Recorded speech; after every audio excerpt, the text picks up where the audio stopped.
প্রিয় ভিউয়ার্স, আসসালামু আলাইকুম। ক্যাটসে যারা কাজ করেন চিন্তার কোনো কারণ নাই, কিছুক্ষণ পরে সার্ভার আবার ঠিক করে দিবে। এমনিতেই চিন্তা করেন না, হায় হায় কি হলো, এখন আমি পেমেন্ট পাবো কি না, সার্ভার ডাউন হয়ে গেল, এটা কি আর সারবে না কখনো, এরকম কোনো চিন্তার কোনো কারণ নাই। সার্ভার ডাউন করে রাখছে কারণ আপনার 30শে সেপ্টেম্বরে ইয়ারড্রপ দিবে, পেমেন্ট দিবে, তার জন্য কমিউনিটি অনেক কাজ করতেছে।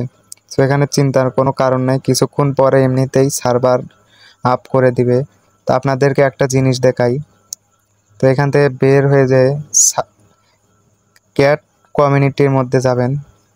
তারপর এখানে দেখেন যে একটু উপরে স্ক্রল করে আসার পরে এখানে দেখেন যে এইখানে লেখা সিজন 1 সেপ্টেম্বরের 30 তারিখে আপনার এখানে দেওয়া আছে 12টার দিকে, হয়তো মেবি এখানে আপনারা উইথড্র দিতে পারবেন।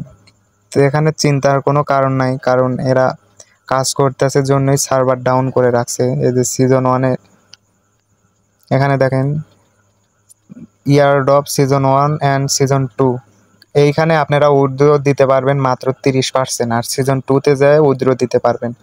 তো এখানে চিন্তার কোনো কারণ নাই, নিশ্চিন্তে থাকুন, কিছুক্ষণ পরে সার্ভার আপ করে দিবে। আশা করি বুঝতে পারছেন। ধন্যবাদ।